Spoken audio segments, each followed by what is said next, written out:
কি মনুরা সেন্সো তো ইয়া কিন্তু মগো বরিশাল বিভাগের পটুয়াখালী জেলায় বীর মুক্তিযোদ্ধারা বীরের মতো খাড়াই রয়েছে দেখছো তো। এই পটুয়াখালীর দৃশ্য দেখলে মনে করো কলজের একটা ঠান্ডা হয়ে যায়। তয় মনুরা ভিডিওটা না টানিয়া শেষ পর্যন্ত দেখো মগো পটুয়াখালী জেলায় কি কি আছে, আর ভিডিওটা ভালো লাগলে অবশ্যই শেয়ার করবা। নিত্য নিত্য এরম ভিডিও পাইতে মোর পেজটার অবশ্যই ফলো করবা। তয় মনুরা এক নাম্বারই আছে মগো কুয়াকাটা সি বিচ। কুয়াকাটা বাংলাদেশের দক্ষিণ অঞ্চলের শেষ প্রান্তের সমুদ্র সৈকত। মগো পটুয়াখালী জেলার কলাপাড়া উপজেলায় অবস্থিত। এই কুয়াকাটা দেখার লইগে দেশের দূর দূরান্ত থেকে মানুষ আইয়া ভিড় করে। তয় মনু এই কুয়াকাটা আওয়ার লইগে কিন্তু বেমালা কারণ আছে। হ্যাঁ কি হ্যাঁ হইছে এখানে আইলি মনে করেন সূর্য ওডা আর ডোবা দোনোটাই একসাথে দেখা যায়। তয় মনুরা এটার নাম কিন্তু হুদা কুয়াকাটাই না, এটার নাম কিন্তু আরো একটা আছে। হেগ্য কি হেগ্য হইছে সাগরকন্যা কুয়াকাটা সমুদ্র সৈকত। শীতকালে আবার দেখা যায় কি অন্য দেশের অতিথি পাখিগুলো মগো কুয়াকাটা বেড়াইতে। মগো কুয়াকাটার পূর্ব দিকে আছে কিন্তু আবার গঙ্গামতি চর। এই যে চমৎকার দৃশ্যগুলো একই অন্য কোনো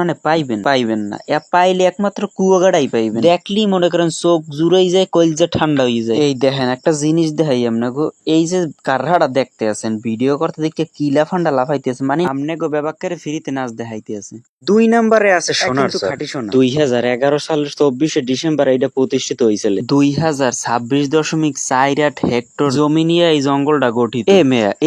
এত সুন্দর দেখার মতো জায়গা। এই যে গাছ গোছালি দেখতে আছেন কত সুন্দর, নদীর পাড়ে গাছ লাগাই। এই যে গাছগুলো দেখতে আছেন এত সুন্দর জায়গা দেখার মতো কোনখানে আছে? আর থাকলে মগো কুয়াকাটাই আছে। আর এই কুয়াকাটার কোনখানে কুয়াকাটাই হইছে পটুয়াখালীর কলাপাড়া উপজেলা। এই দেখেন যেমনে চাইবেন চোখ জুড়াই যায়, কলজে ঠান্ডা হয়ে যায়, খালি দেখতেই মনে চায়। যে সময় শীত শুরু হয় সেই সময় দেখা যায় যে কত দেশের পাখি মগো কুয়াকাটা বেড়াইতে। এই যে খাজুর গাছ দুইটা দেখতে আছেন মনে হয় যে রূপ জৈবনে ঠেলা দিয়েছে, এত সুন্দর সিন। 3 নম্বরে আছে ফাতরার চর কিংবা ফাতরার বন যেটাই। আর এই ফাতরার চর কুয়াকাটার পশ্চিমে 9,97,507 একর জমি নিয়ে গঠিত দ্বিতীয় সুন্দরবন হিসাবে এইটা পরিচিত। আর এই জঙ্গলে বিভিন্ন ধরনের গাছ পাওয়া যায়, যেমন কেররা গাছ, বাইন গাছ, সুন্দরী গাছ যেটাকে আমরা হন্দুর গাছ, এই রকমের বিভিন্ন ধরনের গাছ পাইবেন। বান্দর, শুয়ার, হাফ কুইসা হগল কিছু এখানে পাইবেন। আর এই সুন্দরবন দিনে 2 বার জোয়ার বাটায় তলায় আবার হুগে।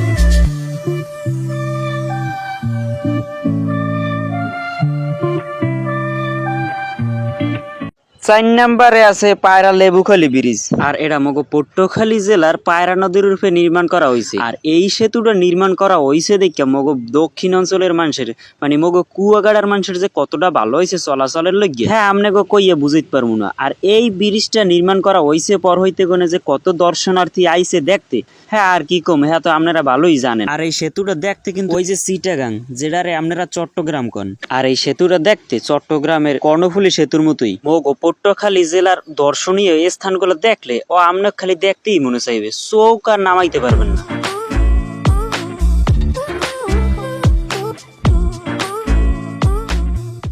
5 নম্বরে আছে কুয়াকাটা রাখাইন মার্কেট। কুয়াকাটা 0 পয়েন্টে মাত্র 7.5 কিলো দূরে এই রাখাইন মার্কেট অবস্থিত। যাওয়া আওয়ার লগে আছে হুন্ডা অটো যেটারে আপনারা ইজি বাইক কন। আর এই মিস্ত্রিপাড়ার বৌদ্ধ মন্দির যদি ঘুরতেই আই পড়েন তাইলে দাদা আপনার আর আইতেই মন চাইবে না। রাখাইন পল্লীতে ঢুকলে কইবেন কি আমি এখানেই থাকতে যাবো। শীতের মৌসুমে যে পরিমাণ পোশাক হেরা বানায়, আর পোশাক গুলো যে বানাইবে হেরা কিন্তু হ্যাগো অন্তরের যত ভালোবাসা আছে পরিবারের সহ সবাই মিল্লা পরে এই পোশাক গুলো বানায়। দেশের বিভিন্ন জায়গায় দাইয়া বেবাক মানুষ এই পোশাক কেনে, চাইলে আপনারাও আইতে পারেন। 6 নম্বরে আছে ওয়াটার মিউজিয়াম যেটা বাংলায় কয় পানি জাদুঘর। আর এই পানি জাদুঘর মগো পটুয়াখালী জেলার কলাপাড়া উপজেলায় অবস্থিত। আর এই পানি জাদুঘর 2014 সালে অ্যাকশন এইড নামে একটা এনজিও স্থাপন করে। আর এই পানি জাদুঘর পটুয়াখালী জেলার কলাপাড়া উপজেলায় পাখিমারা ইউনিয়নে কুয়াকাটা ঢাকা মহাসড়কের পাশে 2014 সালে এইড নামে একটা এনজিও স্থাপন করেছিল। আর এই পানি জাদুঘর দেখার জন্য দূর দূরান্ত থেকে অনেক দর্শনার্থী এসে করে। আর এই জাদুঘরে রয়েছে 67টা নদীর ইতিহাস, দেশের বিভিন্ন নদীর পানি ও ছবি সহ অনেক কিছু রয়েছে।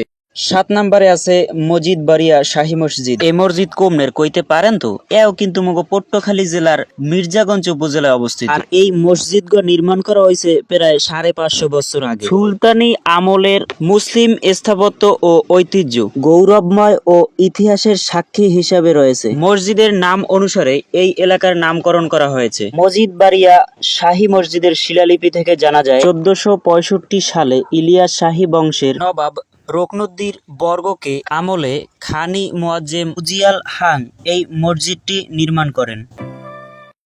নাম্বার 8, শ্রীমঙ্গল বৌদ্ধ মন্দির কুয়াকাটা। রাখাইন সম্প্রদায়ের প্রায় 200 বছর পুরনো ঐতিহ্য বৌদ্ধ বিহারে প্রতিষ্ঠিত অপদার গজম বুদ্ধের বিশাল আকারের মূর্তি সহ শ্বেত পাথরের নির্মিত ছোট বড় অসংখ্য মূর্তি রয়েছে। আরাকান রাজ্য থেকে বিতাড়িত হয়ে আসা রাখাইন সম্প্রদায়ের লোকেরা তাদের রাজা মঙ্গের নেতৃত্বে সাগর পাড়ি দিয়ে প্রথমে চট্টগ্রাম, তারপর পটুয়াখালীর বিভিন্ন জংলা এলাকায় আশ্রয় নেয়। 9 নম্বরে আছে পায়রা সি পোর্ট। এটাও কিন্তু পটুয়াখালী জেলার কলাপাড়া উপজেলায় অবস্থিত। 2013 সালের 19 নভেম্বর প্রধানমন্ত্রী শেখ হাসিনা টিয়াখালী ইউনিয়নের ইটবাড়িয়া গ্রামে এর ভিত্তিফলক উন্মোচন করেন। আগস্ট 13, 2016 সালে সমুদ্র বন্দরটির আনুষ্ঠানিক যাত্রা শুরু হয়। 5 নভেম্বর জাতীয় সংসদে আইন 2013 পাশ হয়।